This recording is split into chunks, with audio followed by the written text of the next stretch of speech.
Hey guys! Are you looking for some beautiful and easy to make DIY Christmas cards to make this year? Then you will love these ideas.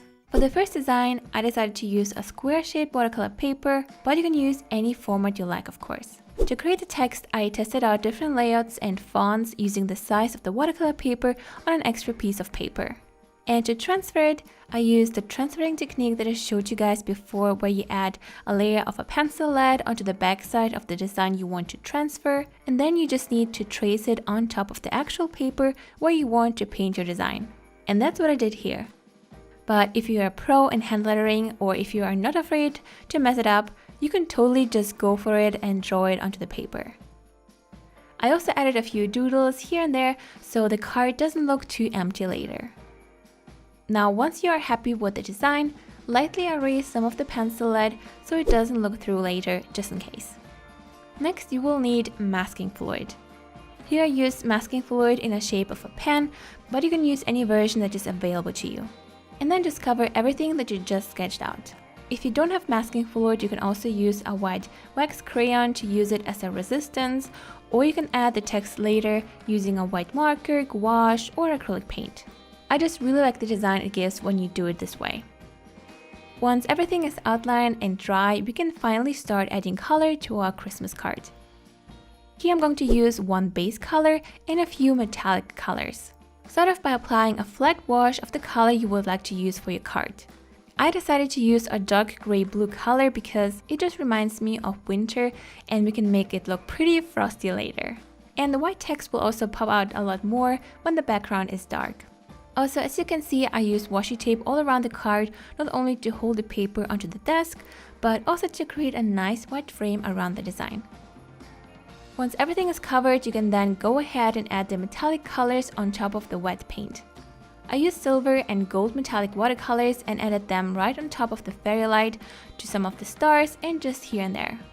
You just want to dab on the paint and let it melt into the base color so it looks like shiny fairy lights and like frost. If you find you added way too much metallic colors, you can always go back and cover some areas with the base color again to even things out.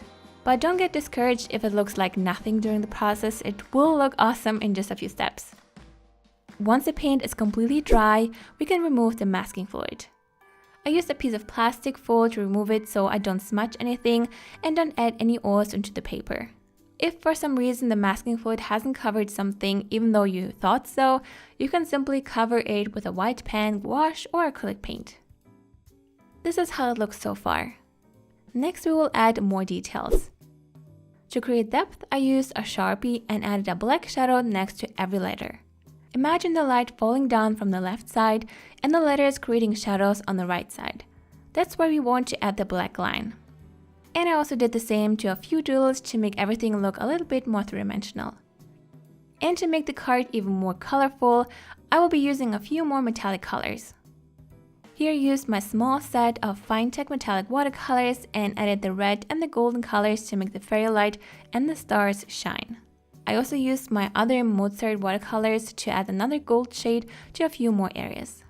I also wanted to experiment a little bit and added a few white lines right next to the shadows we created earlier to just make the text look a little bit more three-dimensional, but this is optional. And this is how the first card is made. How do you like it? If you don't have masking fluid, you can use another cool technique. Here you will either need washi, artist tape, or in this case I'm going to use this pink teaser tape that is made for painting the walls. We are going to use it to create a white space in the middle. Cut off as many stripes as you need and tape them into the center. And make sure the sides are cut off evenly.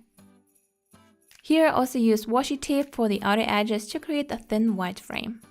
Now here you can either create the same watercolor pattern as we did for the first card, or you can paint a winter-inspired floral theme. Here I basically used different shades of green to create different leaves, a few branches of a pine tree, and I also used red colored paint to create the red berries and the Christmas flowers. This is really up to you what you want to create. You can even do something completely different. I just want to show you the simple technique how you can mask something on the paper to create a cool effect. And this is how it looks once you remove the tape. Now you can write any message on top. I used a different font here and sketched out first. If you're kind of new to hand lettering, you can always go for the fake hand lettering font. From here you can color in the text and add a few more details. To make the design a little bit more put together, I went back to my watercolors and added a few more leaves here and there that will go over the area that was previously covered with tape. And I also wanted to create a shadow underneath and some light reflections on top of the text. For this step, I used a gray colored marker and added the lines to the right side of each letter again. And to create the highlights, I used my white ink pen to add the reflections on the left side of each letter. And this is how it looks. It kind of reminds me of a jungle during Christmas, but oh well, I really like it. Now, if you want to create something completely different that is quick and easy to make, this could be the right Christmas card for you. All you need are basically a few leftover pieces of watercolor paper. Cover them with your favorite colors and let them dry. Here I used the combination of blue, pink, and lots of metallic gold to make the design look extra special again. Once the paint has completely dried, draw cute little Christmas trees. You can go all fancy or keep it super simple by cutting out triangle-shaped trees in different sizes. Cut them out and then it's time to arrange them. For the background I just used thick paper. And then I basically tested out different places of each tree to create dimension.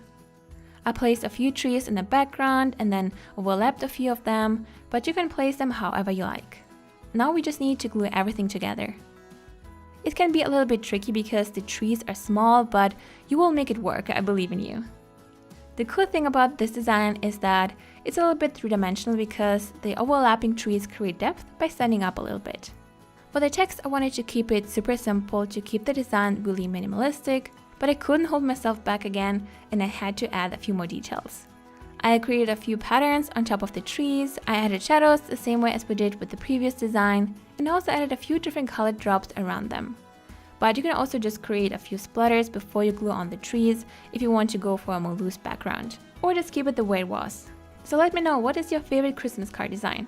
If you're looking for a DIY Christmas gift, I also have a huge playlist with a ton of ideas that you can check out right here. Thank you so much for watching guys, have a wonderful day and I will see you soon. Bye!